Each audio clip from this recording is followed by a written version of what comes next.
Welcome to Beardy, Bruce Lee Central, the biggest Bruce Lee channel on the planet. Hey everybody, it's Birdie here. What's going on, guys?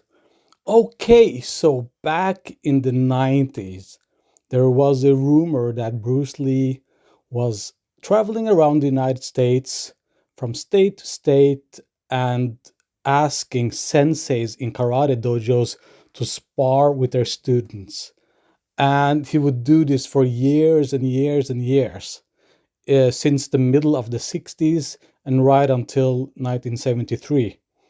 So this was just a rumor, a myth, until a decade later, Jim Kelly confirmed this to be true. Now, who's Jim Kelly? Well, he is the former undisputed middleweight world champion. And Bruce Lee actually got in contact with Jim Kelly for the movie Enter a Dragon because he was so impressed by what Jim Kelly did in the 70s in martial arts.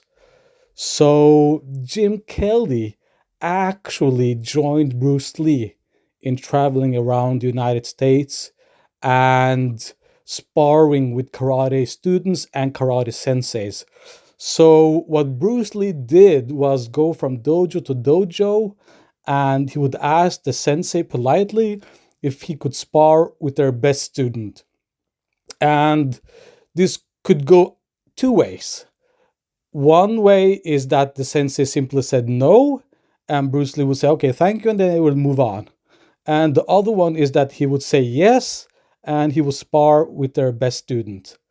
There's also a third outcome that would happen sometimes, and that's the sensei actually fighting with Bruce Lee or sparring with Bruce Lee. And this was rare, but it did happen. Okay, so after Jim Kelly confirmed this to be true, he also confirmed that he would go with Bruce Lee. He would actually join Bruce Lee on their travels. Okay, so here's Jim Kelly in his own words. Let's listen to Jim Kelly. I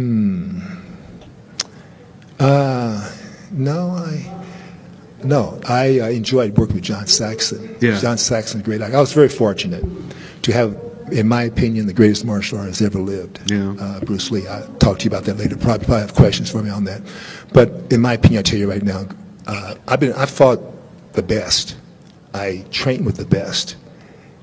I know great martial artists, and there's never been anybody, in my opinion, like Bruce Lee. Bruce Lee was unbelievable. Absolutely unbelievable, guys. You don't know how great this guy was. People don't really know. Just talking about actor, or Right. I'm talking about martial artist. Right. Guy who knew his stuff.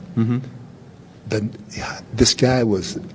There's stories I know about Bruce Lee that I don't even share because I have respect for the people, other people in martial arts.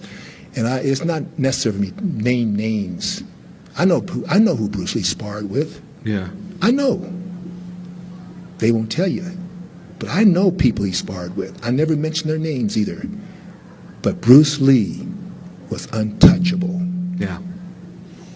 Is it in the book? Is it in your book? No.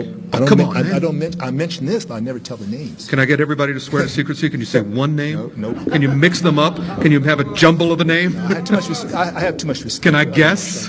No, you probably could. Yeah, I guess. probably could. Because I know a lot of people he sparred I with wouldn't as well. confirm it. Yeah, there you go. That's fair enough. But You're a good man. I just have too much respect for other guys Yeah. in martial arts. Well, yeah, go ahead. But he was the speed, the timing, the technique, unbelievable. Bruce was the type of guy that he would spar with you. He could spar with a guy. I'm not saying whoever, John Doe. John Doe the great. Great champion. Okay? John Doe. Yeah. No, it doesn't matter what size. You can be a lightweight, middleweight, heavyweight. Didn't matter, Bruce. Bruce was lightweight. What was Bruce? 155? If he Well, wet, not soaking 145. wet. 145. Yeah, soaking wet. Yeah. Like one, maybe. Yeah. Yeah. And what, how tall? 5'7", maybe. 5'7", no more. He could spar with anybody, any size. Didn't matter what size you were. And he would spar with you, and hands and feet. And then he said, okay, let's just go hands. Just hands. That was incredible. That's I'm kung fu. going to leave it at that. Okay, so there you go. There's Jim Kelly in his own words.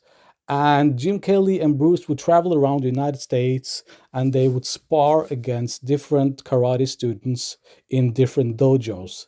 So you may ask, why did Bruce Lee do this? Well, Bruce Lee's goal in life was to assimilate as much martial arts as possible. He wanted to fight against different styles, against different people, different schools, different dojos, different senseis, etc., etc. Actually, Bruce Lee had been doing this from way back in the day in Hong Kong and in China. He would go around schools. That's how we actually learned Northern Praying Mantis. He actually got taught that from the Shaolin monks in China. And not only that, but he was taught a lot of different styles in Chinese Kung Fu and in the United States within karate, taekwondo, aikido, etc., etc. He just wanted to assimilate as many martial arts styles as possible. He wanted to become the complete martial artist. That was his goal. And by 1973, Bruce Lee was the ultimate martial artist. He had assimilated as many styles as he could, and he had been doing this for like 15, 16, 17 years now. And he created Jeet Kune Do, which was his own style, a style without a style, sort of speaking. If you know about Jeet Kune Do, it's not supposed to be a style. That's the whole point of Jeet Kune Do. It's a style that doesn't have a style. Your point is that you have to adapt to the situation, and every situation is different. That's the whole point of Jeet Kune Do. And so we get to the point of present day.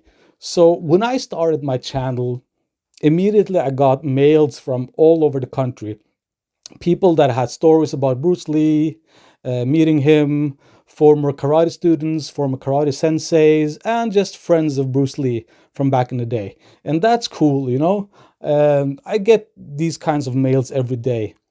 But occasionally I would get mails from former students and former senseis that confirmed what Jim Kelly was saying, that Bruce Lee would travel around the US and challenging karate students to sparring matches.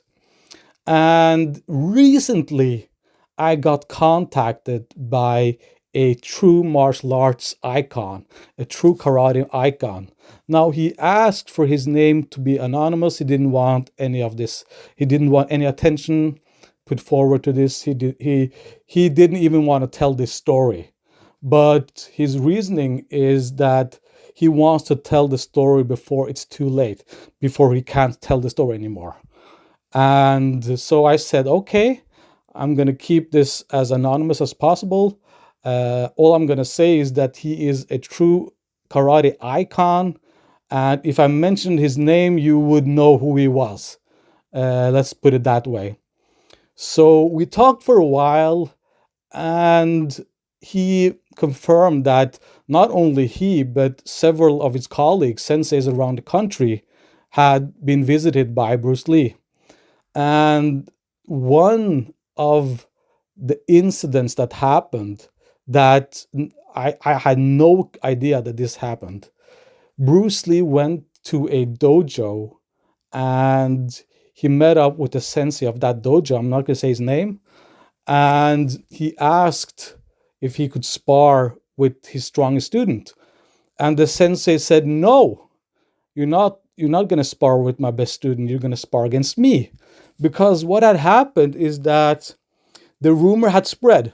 People knew that Bruce Lee was going around from dojo to dojo and sparring against their best student. So now that sensei actually wanted to fight Bruce Lee. And the sensei was kind of eager, to kind of defend karate, because this was embarrassing the sport of karate, that Bruce Lee would beat up these students one by one by one by one. And so he kind of was like a bit angry, a bit aggressive, and he wanted to spar against Bruce Lee. So Bruce Lee, of course, he said, "Yeah, let's do it." And the fight didn't last long, and Bruce Lee basically humiliated him, and that's when shit hit the fan, because his students didn't like the fact that Bruce Lee humiliated their teacher, their sensei. I mean, they looked upon this guy as if he was a god to them, And one of the students is the one guy that actually told him what happened. So he was one of the students that didn't attack Bruce Lee, because what happened is that, like he said, 7 or 8 guys attacked Bruce Lee. They ran up to him after Bruce Lee. He put his arm out to like pick up the sensei that was down on the floor, and that's when the students got triggered and they started attacking Bruce Lee. So one of the guys came from the side and he wanted to tackle Bruce Lee down on the floor, and Bruce Lee jumped over this guy, and that's when Bruce Lee saw like 7 or 8 students running towards him. They were attacking him, and he had that one guy on his side. So what happened next is really, really interesting, because the guy that was watching this, one of the students that were sitting back and watching this, he said that Bruce Lee went into a stance. Now, Bruce Lee didn't use stances in fights. That wasn't common for him. He only would use stances if it was serious, if it was a serious fight. So the only stance Bruce Lee could go into was the northern praying mantis stance. And the reason he would do this was because there was multiple opponents. And that's why he got into the northern praying mantis. Now, the guy that told me about this, he didn't know what northern praying mantis was. He just said Bruce Lee went into a stance.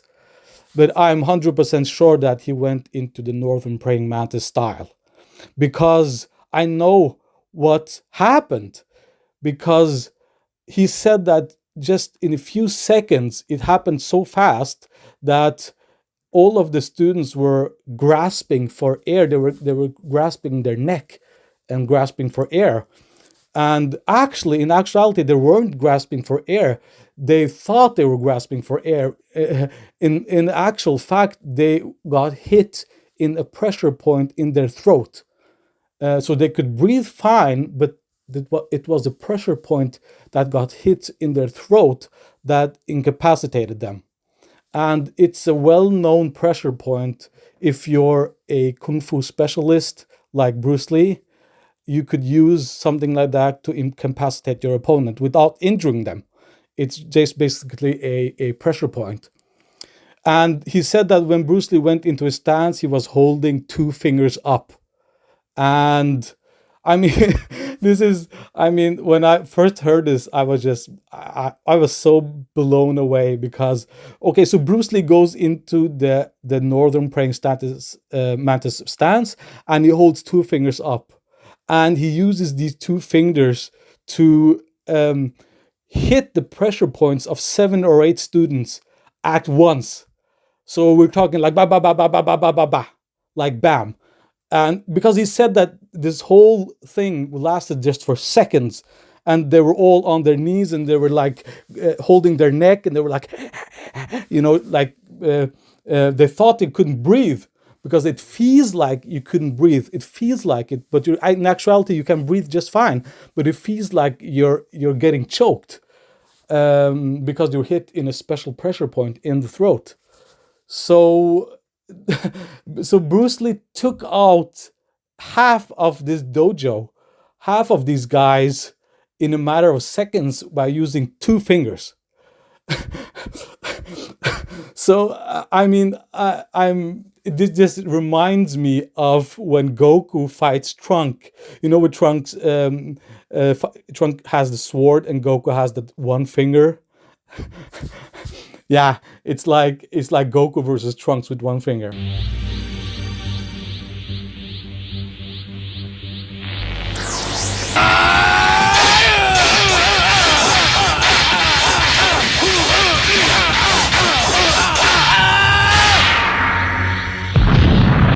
And so 2 fingers, he managed to take out that half of that dojo with 2 fingers. And basically, the reason Bruce Lee did that was because he didn't want to injure these guys. These were students. He didn't want to injure anyone. He didn't want to injure the sensei or anyone. He wasn't there to fight people. He was there to try to assimilate karate, and he was attacked. He just defended himself in the most amazing way possible by incapacitating his enemies. And and after that, I mean, these guys, Bruce Lee actually left, so he didn't stick around. And Bruce Lee just went out the door and left after they were incapacitated. So he told me that all of the students, just like that, after a couple of minutes, they got up again and they were fine. And they were just shaking their heads because nobody, literally nobody, knew what hit them. They didn't know what happened. They were just scratching their heads and what the heck just happened, because it went so fast. It happened so fast that it was just a matter of seconds, just bam, bam, bam, bam, bam, bam, bam, and they were just incapacitated. And so I went on to ask this guy, why now? Why did you share this story now? You could have just told us 20, 30 years ago. And he said that he was embarrassed. He was just embarrassed by this whole thing. He um, he was the sensei of the dojo, and he he just, he he didn't want anyone to think that karate was, you know especially his own students and the people that were living there, that to know that something like this happened to his karate students. He didn't want, karate to be besmirched as a sport, as a martial arts. And Bruce Lee's goal was never to besmirch karate as a sport. He was actually there to learn karate by sparring with his opponents, and he had to take them out one by one because he was attacked. So he said that he didn't want to tell this story. He actually doesn't even want to tell this story now, but he wants to tell the story before it's too late, before we never get this story at all, because he's really old now. So he just wanted to share this before the story was gone forever, kind of. So I'm really appreciative that he told us the story now. He had the courage to tell us what happened. And the thing is that all of the students that were a part of this class, they've all been quiet for so long. None of them has, I mean, because they were probably protecting their sensei. That's why they never told this story to anyone. They just waited for the sensei to tell us the story himself. Uh, so yeah, there you go. Bruce Lee versus half a dojo of angry karate students. And I mean, I'm so impressed by Bruce. Not that he took them out. That's not what impresses me. What impresses me is that he stayed calm and he decided to incapacitate them without injuring them. Um, Staying true to his philosophy to the very end. That's Bruce Lee. That's the guy that I respect so much. If Bruce Lee had just, punched this guy and broken their jaws, and he could have done that. He could have just taken all of them out, no problem.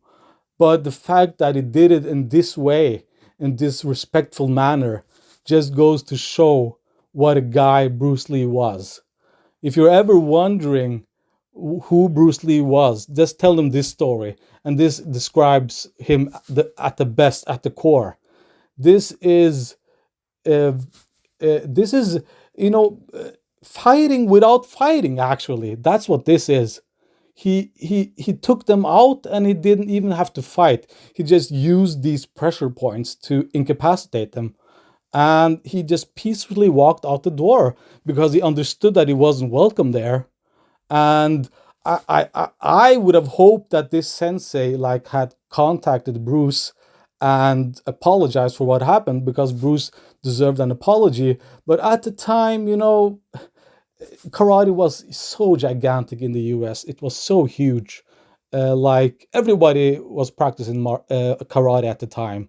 And Bruce Lee was just this Asian guy, and it's not until later that Bruce Lee got the respect that he has today.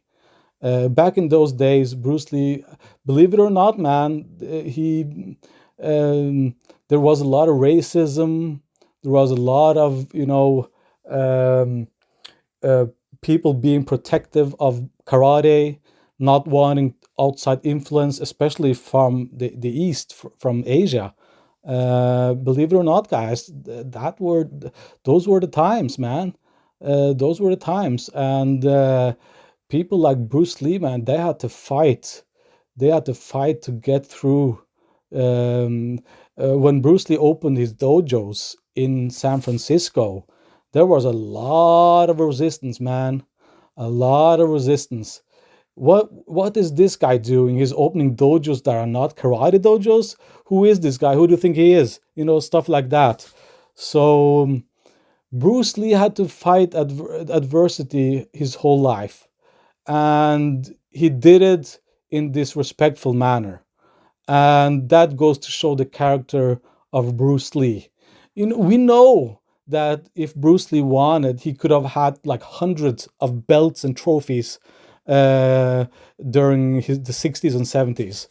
He wasn't interested.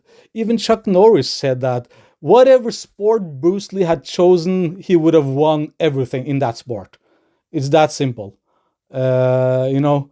So Bruce Lee, just he wasn't interested in accolades and diplomas and trophies and belts and this. He just wasn't interested. He was interested in becoming the most complete martial artist that ever lived. He wanted to assimilate as many martial arts as possible, and that's what he did. And when he died in 1973, he was the most complete martial artist that has ever lived, and probably that will ever live. Okay, so there you go, guys. Thank you for listening, and see you next time. Bye. Was.